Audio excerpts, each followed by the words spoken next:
What's going on, everybody, and welcome back to another video on the channel. And in today's video I'm going to be ranking every single Spider-Man movie, and these are movies that have Spider-Man as the main character, so Venom or Morpheus won't be on this list. So yeah, let's just get into this. So we have 8 movies, the 3 Sam Raimi movies from the first original Spider-Man trilogy. Then we have the 2 Amazing Spider-Man movies. Then we have the 2 MCU Spider-Man movies. And then we have Into the Spider-Verse. So yeah, let's just jump right into this. So if you guys are new to the channel, be sure to like and subscribe, as it does help out a lot. And yeah, let's just jump right into this. So we have 4 tiers. The Amazing tier, which is just like top tier Spider-Man. The Great tier, that's like a great movie, a really good movie, but it's not as good as the top tier, which is amazing. And then the average tier, this is just like it's an average film, nothing good, nothing bad. And then the trash tier. So this is obviously pretty self-explanatory. The just like bottom of the bottom. So with my worst Spider-Man movie, this is probably unexpected, but I am going with Spider-Man 3. I know many people say that the Amazing Spider-Man 3, the Amazing Spider-Man 2 is the worst.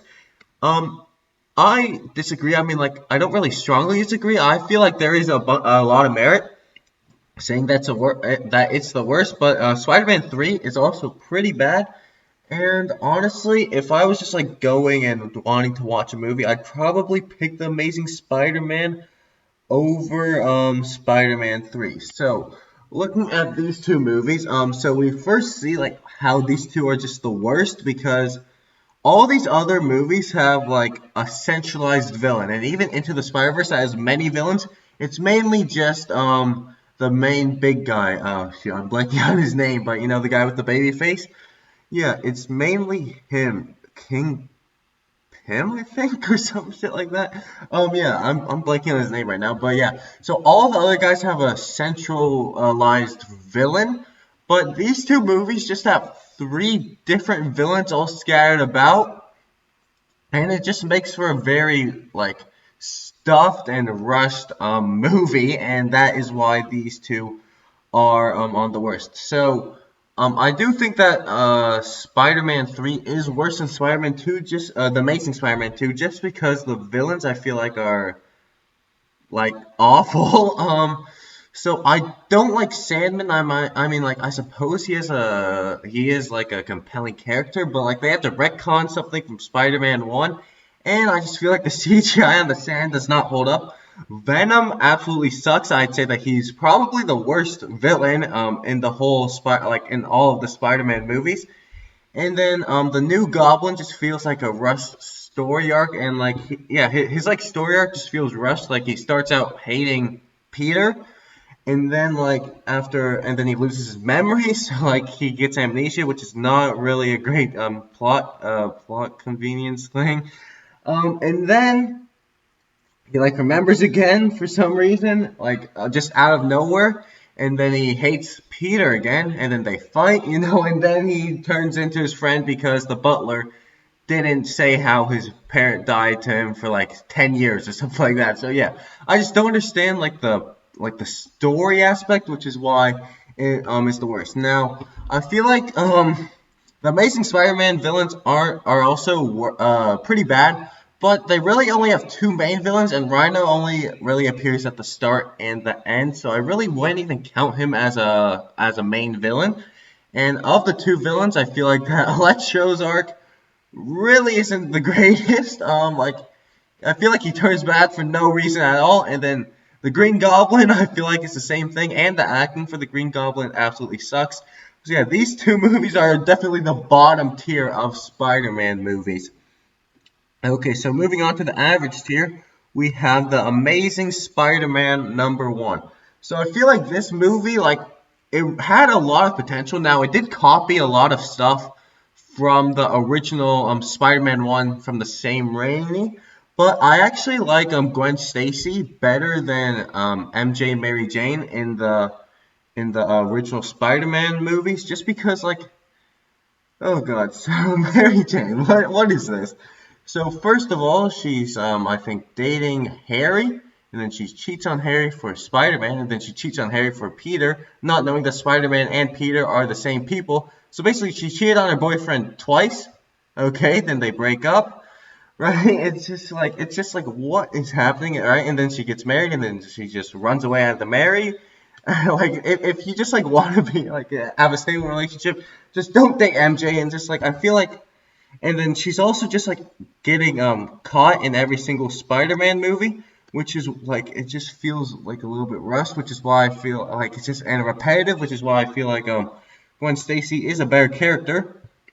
Now the villain, the Green Goblin, was way better than the Lizard. Not saying that I don't think that the Lizard was a bad villain.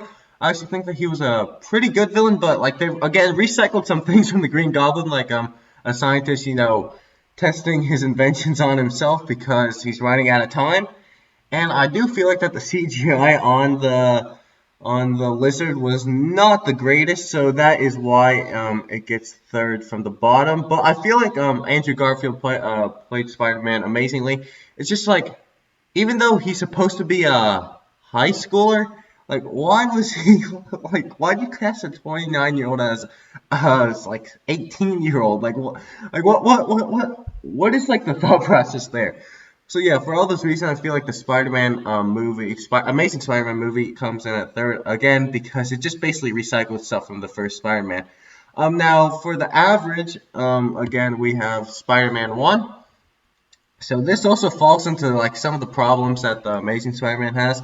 So first of all, why did you cast Tobey Maguire, who was I think 27, as an 18-year-old Peter Parker? And I feel like they knew like the problem because they immediately made him graduate from high school. But like that's not Spider-Man. Spider-Man's supposed to be a high schooler. So yeah, that's why I think that the MCU Spider-Man did way better than the other two because he actually feels like a high schooler. Now, again, the Green Goblin is amazing. J. Jonah Jameson is absolutely amazing. Harry is a pretty good friend.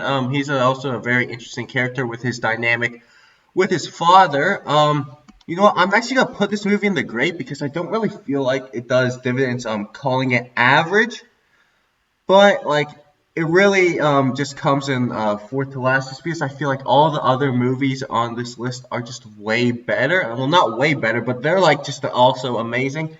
So yeah, it comes in number 3 just because like I feel like it was the start, but they really like improved on stuff down the line. So at number 4, I have Spider-Man Far From Home. So I really like Mysterio, Jake Gyllenhaal as Mysterio in this movie. And, as I said earlier, Tom Holland really feels like a high schooler. And it really feels like that the whole cast, and like this is just really a high school movie, which is like basically what Spider-Man's all about. He's just a high schooler that puts on the mask and fights crime. And, Tom Holland, like Spider-Man, so he doesn't really want to be Spider-Man in this movie, which is definitely a change from Homecoming. But given that he just died and came back to life, it is definitely understandable. And he just saw his mentor die. Now, I feel like that this movie has a little too much of Tony Stark in it, because the Edith glasses play a huge part in it, and I don't really feel like Tony Stark would give the Edith glasses to Peter Parker, especially when he has a best friend War Machine just right there, like waiting to grab the glasses.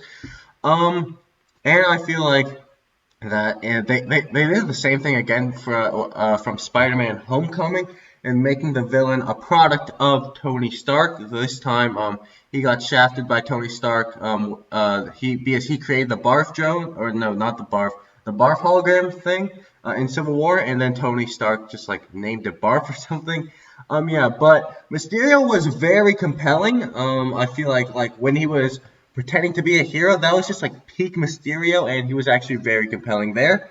The plot definitely like has well, actually the plot is like really well written, and you can like see that there are signs that Mysterio's gain is behind everything, and not everything is how it seems, because you can see like Mysterio and all his crew watching Peter as he's traveling around Europe, and also when they were fighting the fire monster, you could see that There were gunshots in Nick Fury's window, so yeah, I feel like it was all very well written, very well executed, just like some other movies are a lot better in this.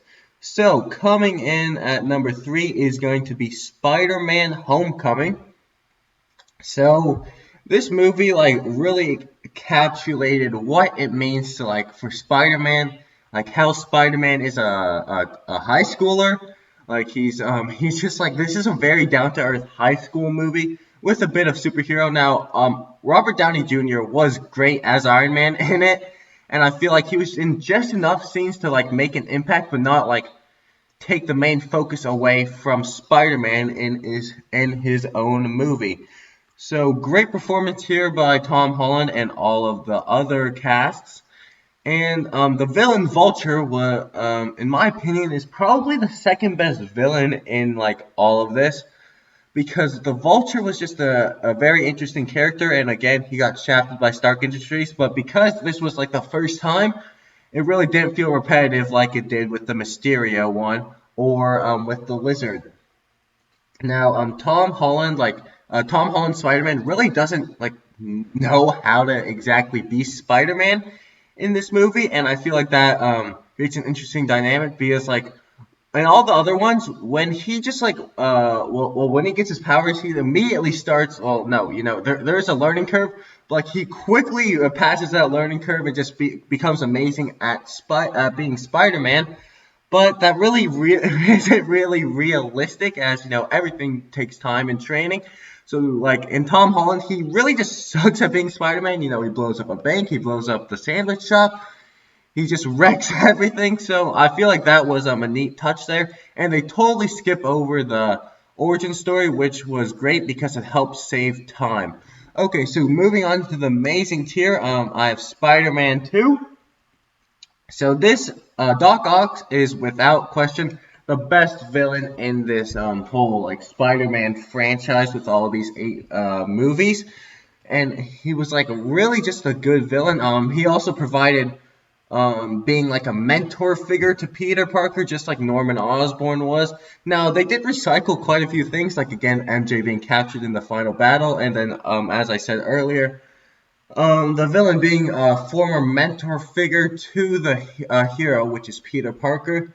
But I feel like that this movie is very fresh, and Peter actually loses his powers in this movie, which is a nice touch. And he just like he contemplates whether he wants to be Spider-Man or just regular Peter Parker. So I feel like the emotions hit up in this movie, and the action scenes are really good. So for that, it gets amazing. But at number 1 is going to be Spider-Man Into the Spider-Verse.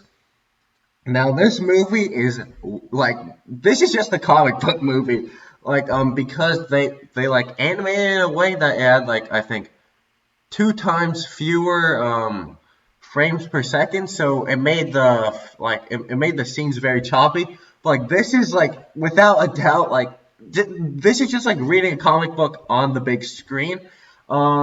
And they had multiple Spider-Man come together and fight a lot of villains, but as I said earlier, there was really one main villain, so that helps keep the focus of the film. And yeah, I just feel like this movie was just amazing. Now, because of the editing style, it made every scene more crisp, and you can see like exactly what is going on because they're on screen for twice as long. So, Spider-Man Into the Spider-Verse is like, without a doubt, in my mind, the best Spider-Man movie. And, yeah, I'm very excited for the sequel. So, anyways, that is going to do it for today's video. I hope you guys did enjoy. And if you guys did, be sure to like and subscribe to the channel. And I'll see you guys in the next video. Too easy!